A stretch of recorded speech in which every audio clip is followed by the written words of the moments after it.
मांझी ने मुख्यमंत्री सम्राट चौधरी से की मांग, कहा गुजरात मॉडल की तर्ज पर बिहार में लागू हो शराबबंदी कानून। बिहार की सियासत से जुड़ी इस वक्त की सबसे बड़ी खबर सामने आ रही है। पटना में हिंदुस्तानी आवाम मोर्चा की युवा इकाई की राष्ट्रीय कार्यकारिणी की बैठक के दौरान पार्टी के संरक्षण और केंद्रीय मंत्री जीतन राम मांझी ने एक बार फिर से सूबे में लागू शराबबंदी कानून को लेकर बड़ा बयान दिया है। मांझी ने मुख्यमंत्री सम्राट चौधरी के सामने एक नई मांग रखी है और जोर देकर कहा कि बिहार में भी गुजरात मॉडल की तर्ज पर शराबबंदी लागू की जानी चाहिए। बैठक को संबोधित करते हुए केंद्रीय मंत्री जीतन राम मांझी ने स्पष्ट किया कि नशाबंदी या शराबबंदी का विचार गलत नहीं है। कानून अपनी जगह ठीक है, लेकिन इसके मैदानी स्तर पर पालन के दौरान पुलिस और प्रशासन के स्तर पर कई तरह की दिक्कतें सामने आ रही है। उन्होंने मुख्यमंत्री सम्राट चौधरी से मीडिया के माध्यम से अपील करते हुए कहा कि महात्मा गांधी के जन्म स्थल गुजरात में भी शराबबंदी लागू है, लेकिन वहां के आम नागरिकों में इस तरह की निराशा या उत्पीड़न का माहौल नहीं है जैसा बिहार में देखने को मिल रहा है। एनडीए गठबंधन का हिस्सा होने के बावजूद जीतन राम मांझी लगातार इस कानून में खामियों को उजागर करते रहे हैं। उनका आरोप है कि इस कानून की आड़ में पुलिस महकमे में कुछ भ्रष्ट पदाधिकारियां गड़बड़ियां करते हैं और सिर्फ गरीब व निर्दोष लोगों को निशाना बनाकर पकड़ा जाता है, जबकि बड़े रसूख वाले लोग और शराब पीने वाले रसूखदार बच जाते हैं। हालांकि मुख्यमंत्री सम्राट चौधरी पहले ही यह स्पष्ट कर चुके हैं कि राज्य में पूर्ण शराबबंदी सख्ती से लागू रहेगा और इसमें किसी भी तरह की ढील नहीं दी जाएगी। आइए आपको सीधे सुनवाते हैं इस पूरे मामले पर केंद्रीय मंत्री और हम पार्टी के संरक्षण जीतन राम मांझी ने क्या कुछ कहा। उसका इम्प्लीमेंटेशन में गड़बड़ी होने से कहीं कहीं अनेक प्रकार की बातें आती है।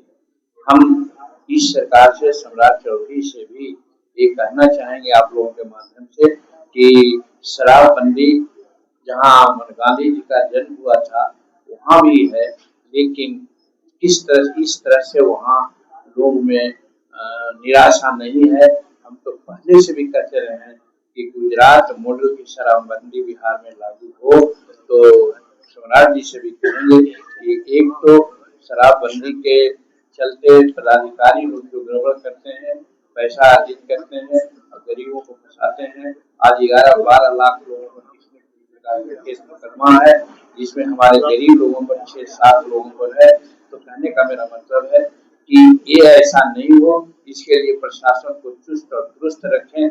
ये हम सम्राट चौधरी जी से और जो मुख्यमंत्री बिहार के हैं उनसे आप लोगों के माध्यम से करें। मांझी सर, बांकीपुर चुनाव के बाद युवाओं की ज्यादा चिंता होने लगी है। बांकीपुर चुनाव के बाद सर जदयू ने भी युवाओं की बैठक की। आप बता दीजिए, 1 घंटा बात कीजिएगा कि 2 घंटा बात कीजिएगा? तो अगर लास्ट है तो सर बांकीपुर वाले, हाँ, तो बांकीपुर चुनाव के बारे में हम कहना चाहते हैं कि ये जो जन स्वराज के लोग हैं, हमारे के यहाँ भी हमारा पद छोड़ने के बाद इमामगंज में भी वो चुनाव बाई इलेक्शन लड़े थे। कैसे वो चुनाव लड़ते हैं वो हम लोग जानते हैं। आज यहाँ पर उसी तरह से चुनाव लड़े और यहाँ पर जो हमारे नेता लोग थे, थोड़ा सा कोऑर्डिनेशन में कमी तो रही है और जनता से मिलजुल करके बात करना चाहिए था, लेकिन ये परंपरागत हमारी सीट थी और कास्ट लाइन पर या इक्वेशन के आधार पर भी सोचिए तो हमारी जीत सुनिश्चित थी, लेकिन उसको अपने तरीका से जन स्वराज के लोग अपने पक्ष में कर लिया। तो ये टेम्पोररी फेज है, इससे कोई फर्क नहीं पड़ता है। और अगर वो समझते होंगे कि सिर्फ बांकीपुर सीट लेकर के बहुत बड़ा काम किया, जैसा कि आप लोगों ने अखबार वालों ने उनको हीरो बनाया है, वो गलत है। सामाजिक परिपेक्ष में उनका कुछ नहीं है, कोई परसेंटेज नहीं है। वो सिर्फ अपना मैनेजमेंट करते हैं चुनाव का और उसके चलते बहुत धनार्जन कर लिए हैं। अब इसके चलते धन का दुरुपयोग करके वो चुनाव जीतते हैं, चुनाव प्रचार करते हैं। इसी के चक्कर में थोड़ा बांकीपुर के हमारे लोग थोड़ा चले आए हैं, तो इसका ये मतलब नहीं है। और दूसरी बात कि हमारे गरीब तबके के लोगों को अवेकनिंग करने का, उनको आगे बढ़ाने के लिए जो सभ्यक प्रयास होना चाहिए था, जो हमारे वाकई वोटर थे उनको नहीं प्रेषित किया गया, जिसके चलते वो एग्रेसिव नहीं हुआ कि हाँ हम तो जीत जाएंगे ही और वोट डालने की प्रक्रिया किया। इसमें वोट परसेंटेज का हमारा कम हुआ और वो लोग कुछ आगे बढ़ गए। तो इसीलिए चुनाव का बहुत बड़ा महत्व नहीं है। जीत गए हैं, लेकिन ये नहीं पूरा भी तो देख देखा हाल ही में कि 200 से कई जने सीट पर जीते थे और सबों में उन्होंने वो क्या कहते हैं जमानत जब्त करवाया था। तो अधिक क्या हो गया? तो इसका मतलब वो बहुत समाज सुधारक नहीं है, बहुत बड़ा बैरियर नहीं है। आते आते बड़ा बड़ा बात तो बोल रहे हैं। हम समझते हैं कि उसे ख्याली पुलाव बना रहे हैं। उससे बिहार की राजनीति में या भारत की राजनीति में कोई फर्क नहीं पड़ने वाला। कहा गया है कि हमारे युवा कुछ भ्रांतियां में आ गए हैं और उसके चलते कभी नशा का, कभी और सब चीज का सेवन कर करके कुछ लोग 2-4-5% जो हैं हमारे वो इधर उधर हो रहे हैं।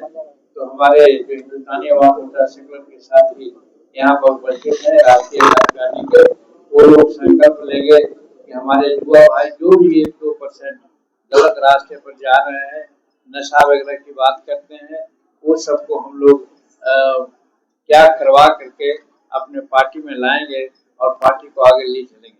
हमारी पार्टी हिंदुस्तानी अवाम मोर्चा सेकुलर 2015 से खास करके इसका एक ही उद्देश्य है कि हम दुनिया के सब लोग गरीब हैं, लेकिन हमारा इरादा नेक है।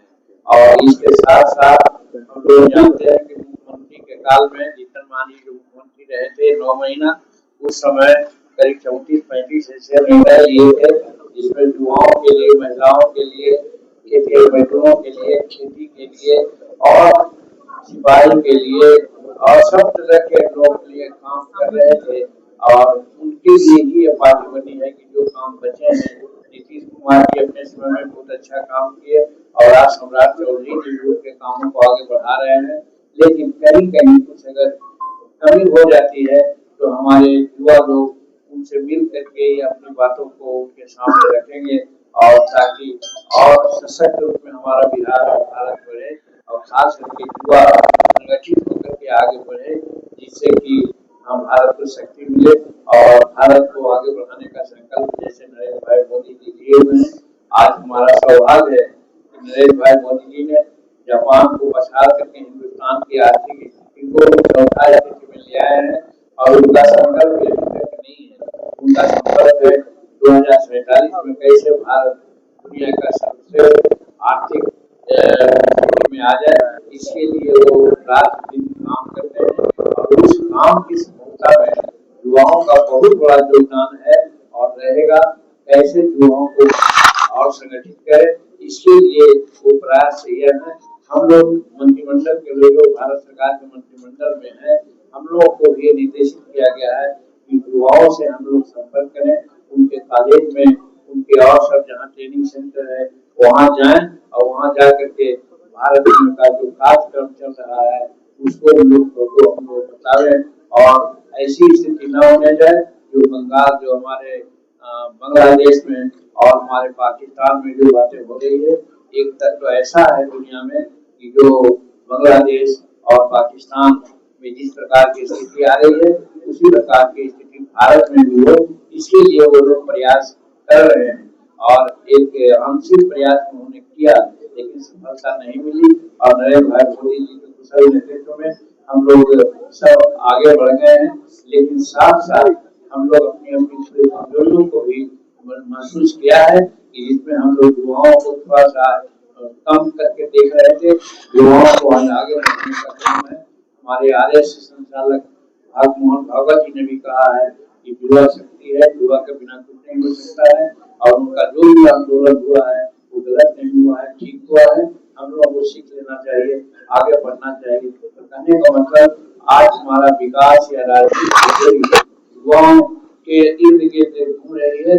इसीलिए आज ये कार्यकारिणी जो बिहार में बैठक हुई है बहुत प्रमुख बैठक है, बड़ी समय पर बैठक है, जिसमें युवाओं को अपने साथ लाने का हम लोग प्रयास करेंगे। इसीलिए यहाँ पर हम लोग जुटे हैं, आप लोग आए हैं, बहुत बहुत धन्यवाद आप लोग।